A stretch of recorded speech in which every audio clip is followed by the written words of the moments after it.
What's up, YouTube? It's AJY back to you guys with an exciting unboxing review or figure review of the Marvel Legends Build-A-Figure Man-Thing Netflix series Daredevil Punisher figure. This is John Berthenol, or however you say his last name. Very excited to have this guy. Saw this Marvel Legends figure about a year ago. I think it was at San Diego Comic-Con, and then now it's just coming out. I remember John Berthenol himself took a picture next to the figure as soon as it was announced. So I'm very excited to open up this guy.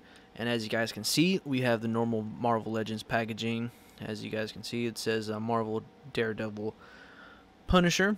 And then you have the Hasbro logo right there at the bottom. Then you have a cool picture of the Punisher logo on the side.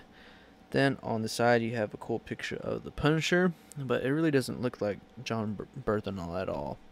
Then you have a cool image shot of the Punisher right over there in the back. You have the Man-Thing and the rest of the figures in the wave.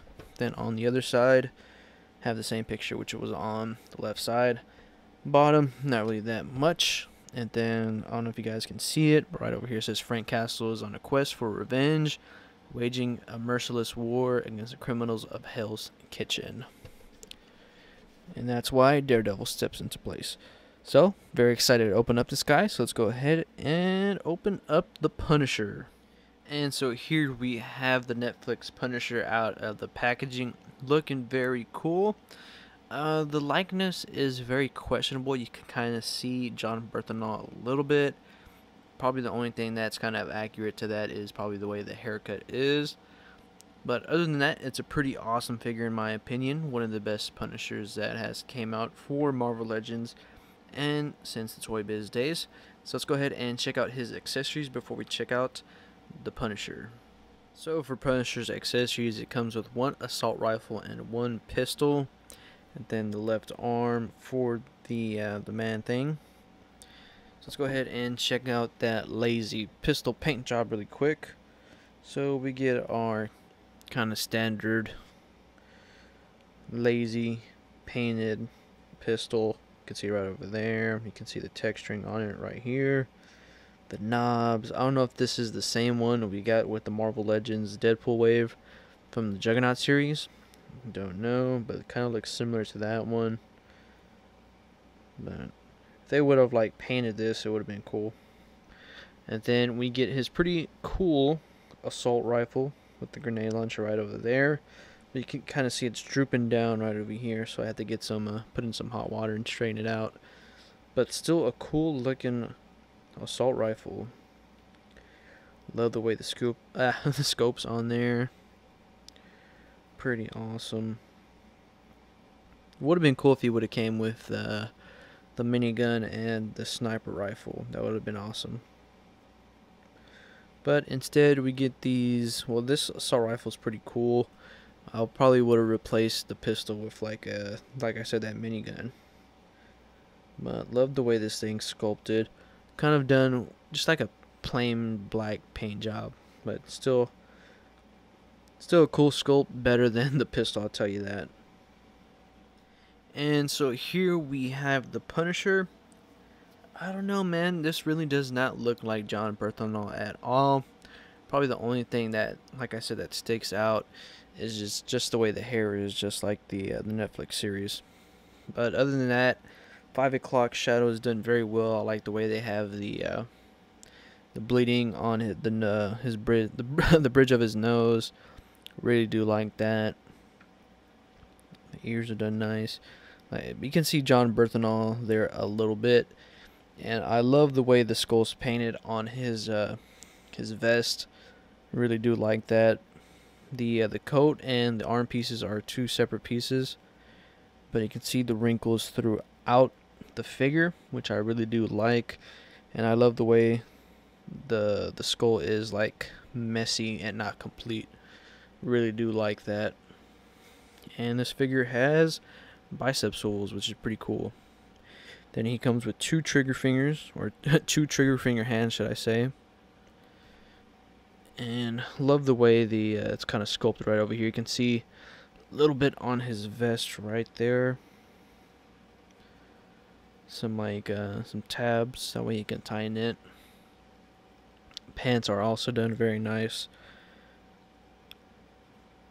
You can see the pockets right over here. Have a texture to them, which I really do like also. Then the boots are also done very nice, just like army boots. You can see even the treads at the bottom are done pretty good. And then he does have 2 peg holes at the bottom of his feet. Then you can see the sculpting right over here on the coat, which I really do like, which is pretty awesome. Then you got the back of the coat,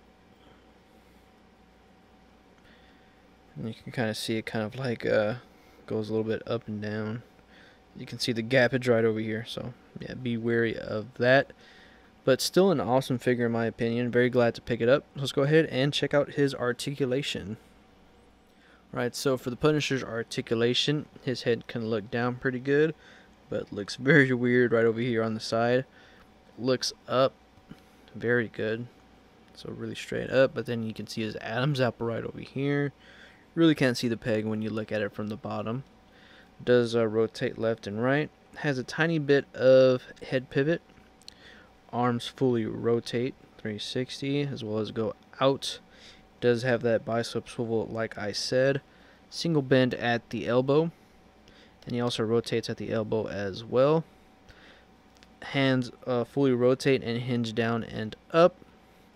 Has a good diaphragm joint that goes helps him go side to side. Crunches a little bit forward, but a little bit more back, but the coat does kind of restrict it tiny bit. And then you can see a little bit of gappage right over here also. This one does have a waist swivel, so goes 360 left and right. Can do the splits about that much. Legs kick up very good, not that much back at all. Has an upper thigh swivel, double jointed knees. They move pretty good, but they do look weird when you look at them straight on. You can see it right over here on the side. Looks very weird. And then the boots do not swivel over here on the top, but his boots hinge down and not that much up because of the way the laces are right over here. And he does have ankle pivot.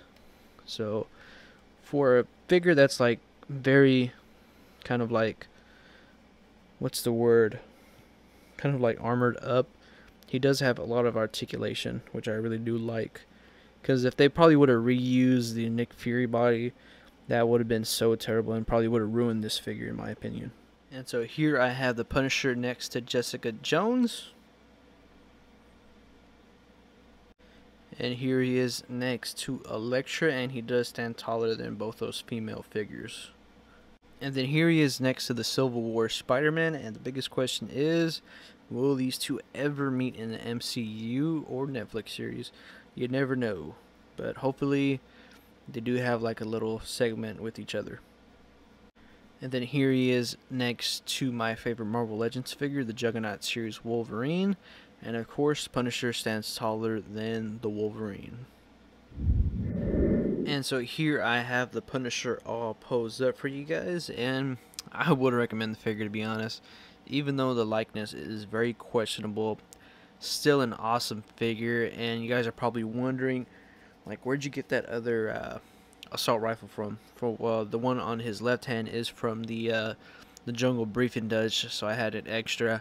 Because the way I have my Jungle Briefing Dutch is just him taking out a cigar and holding onto the folder. But probably going to have the Punisher posed up like this in my display. Looks very cool. Love the way that he's holding holding the two assault rifles. Gives it like very Frank Castle look. Well, anyways, guys, thanks for watching. If you guys like my videos, go ahead and thumbs up and also subscribe. Follow my Instagram account, AJ Watt Reviews, for toy pickups and toy news. And my Twitter, AJ Watt Reviews. And once again, guys, thanks for watching, and you guys have a great week.